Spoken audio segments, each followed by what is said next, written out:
So as you're aware, the Central Administrative Office has currently been using the Dayforce Message Center to automate messaging from Dayforce to its users regarding payroll and human resource transactions. Most recently, it's been used to automate open enrollment, new hire, and termination benefit notifications. Payroll support has also used the Message Center to send out communications to all employees of the diocese on your behalf, such as the year-end informational memo, the announcement of the electronic W-2 and 1095-C availability, leave balance rollover reminders, and reminding employees to view their first paycheck of the year, as well as any tax-related changes.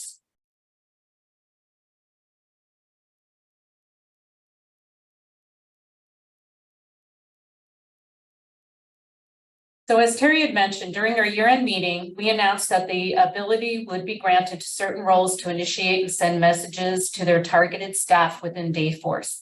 The messaging feature currently is now available for you to use. This presentation was created to provide you with training on how to create and send Dayforce messages. First, Kathy is going to provide you with an overview of the Message Center and how to use the filter and search feature.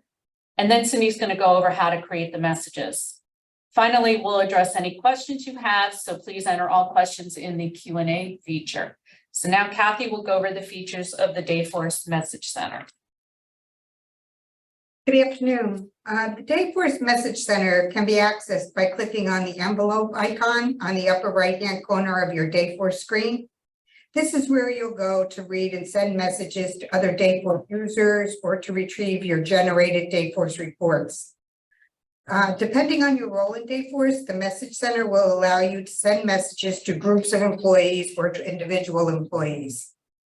The Message Center is also where you'll receive various Dayforce system-generated notifications. After clicking on the envelope icon, you'll be brought to the Message Center inbox. All messages from the various folders are listed in the inbox. This slide shows all of the subfolders that are housed in the Dayforce Message Center and provides you with an explanation of what each of those folders contains. An additional folder in the Message Center is the Approvals folder. This folder is where you'll find pending time away requests that require approval. If you're assigned the timekeeper role, you may see an orange dot appear on the check mark in the upper right-hand corner of your Dayforce screen. This dot indicates you have a pending time away request that requires your approval. Upon clicking on that icon, you'll be brought to the Approvals folder in the Dayforce Message Center. The Approvals filter will always default to your name in the Manager's field of the filter if you have the timekeeper role. Use the filter and sort feature to review all pending time away requests for the current pay period prior to accepting your payroll. Change the status to choose only pending actions. Then choose the date range, as the date range always defaults to 1 year in the future. If necessary, remove the manager filter and add your location instead. Finally, change the sort option if you want to see your data returned in a different order. For additional information on the Approvals folder and time away from work requests, please review the documents listed on this slide in Freshdesk.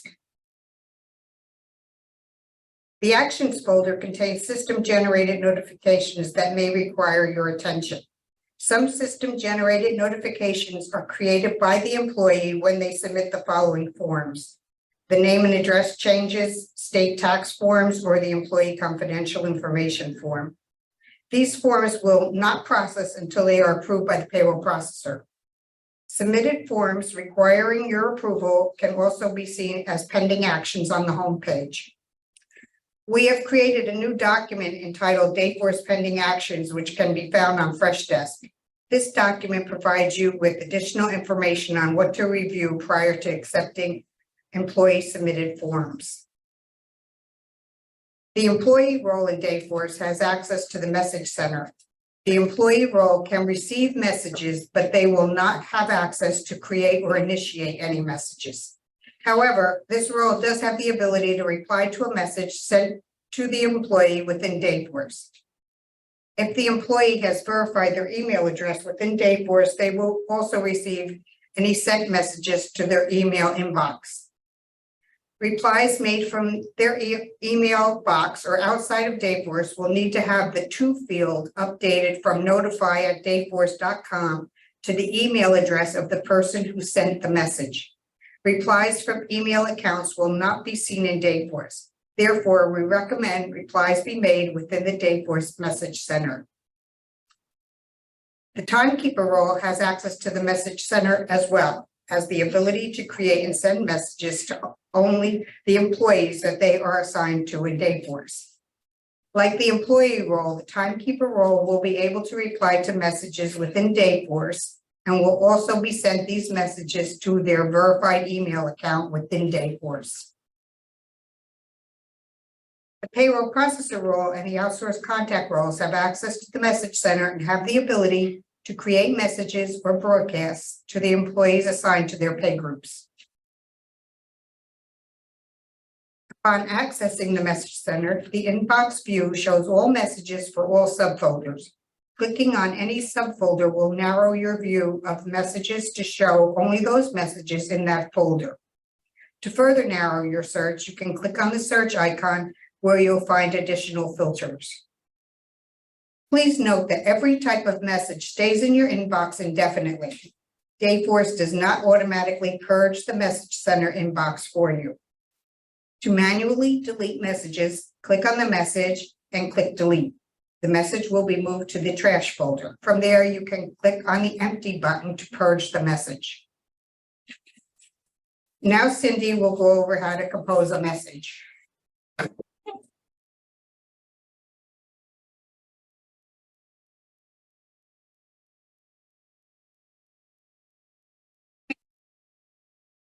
To create a message from the Message Center, click the blue Compose button.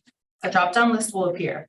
From this drop-down list, you will need to choose the type of message that you are sending: a new message, a new broadcast, or an emergency broadcast. A new message is a note that you can send to an employee or a group of employees. They can be saved as a draft prior to sending. Messages will be sent to the employee's Dayforce Message Center as well as their email address that has been verified in Dayforce. As mentioned earlier, recipients of messages, regardless of their role, can reply to messages within Dayforce. Like messages, a new broadcast can be saved as a draft prior to sending, but unlike messages, recipients cannot reply to a broadcast, and for that reason, broadcasts are the type usually used to send informational messages to employees. Broadcasts will be sent to the employee's Dayforce Message Center as well as their email addresses that have been verified in Dayforce. After selecting the type of message you wish to send, a new message page will appear. Very similar to sending an email, you should choose who you want to send the message to, define your subject in the subject line, and enter the body of your message.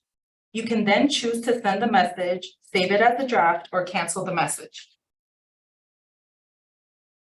The third option given when composing an email is, when composing a message is an emergency broadcast. This type of message can be sent to a specific employee or a group of employees. Emergency broadcasts cannot be saved as drafts, and recipients cannot reply to an emergency broadcast. Another way the emergency broadcasts are different from new broadcasts is it provides you with the choice of delivery methods. You have the option to send the emergency broadcast to the Dayforce Message Center only, just to verified emails, to all emails, verified and unverified, or a combination of all three.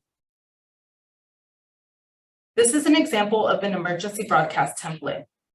Highlighted in yellow are the different delivery option choices we just spoke about. Lastly, before sending an emergency broadcast message, you must select the checkbox below the message. This is a mandatory step that confirms you understand that Dayforce might send the emergency broadcast message to non-business contacts for the selected employees based on the delivery method chosen. There are two ways you can select who you would like to send your message to. You can begin keying the recipient's name in the to field, then choose from the provided list of names, or click the to button and a search window will open. You can then use the various filters in that window to search for a specific recipient. Please note that when sending messages to a group of employees to avoid privacy issues, recipients only see their own name and don't see other recipients' names in the distribution list. Please note that there are limitations when using the Dayforce Message Center. You cannot insert images into messages or broadcasts.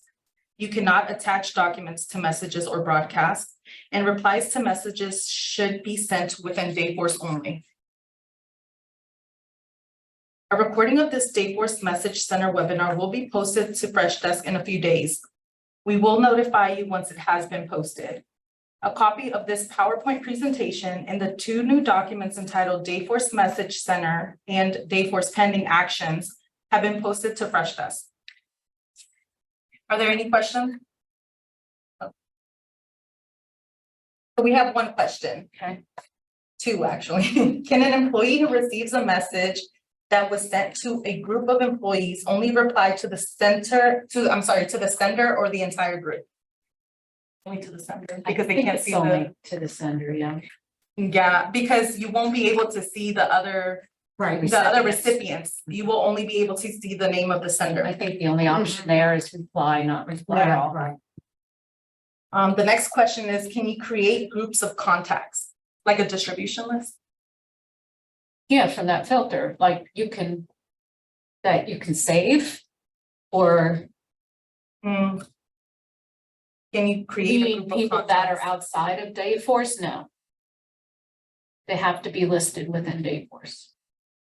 So as long as they are Dayforce Employees. users, you can create a distribution list to send a message out to. Right, and you can filter, you can send it to a certain, to all your hourly employees, or you can filter and choose all your salaried employees or your contracted employees or part-time employees. You can filter and find that group and just send messages to a particular audience. And that, I don't see any more. No other questions? Okay, like we said, the presentation for the messaging will be out on Freshdesk, and we will let you know once it's posted, but these other documents are posted there now. Is there any? No, I thank you all for participating, for your time. I hope you find both of these things helpful to you. Helpful to your work and helpful to your employees. As always, if you have any questions, please feel free to contact any of us. Using Freshdesk is obviously the most efficient way. And stay tuned, because we will be doing some more webinar, well, at least one more webinar soon. For those of you who have schools, with the end of the school year quickly approaching, there's a lot of activity that happens, some of which you only do, maybe once a year. So the key date spreadsheets are really important. And this year, besides just having them posted, I think we'll be doing a webinar. For all of you who have already submitted to me, those employees who are transferring to your location from another diocesan location, I greatly appreciate that. I ask that if you find out about anybody else going forward, if you would do the same, that would be really helpful. We want to make sure that we have a really smooth summer of transitions, and that employees are processed timely, and that we don't have any impact to their benefits. So thank you for all of that, and thank you for your time, and have a great Memorial Day weekend.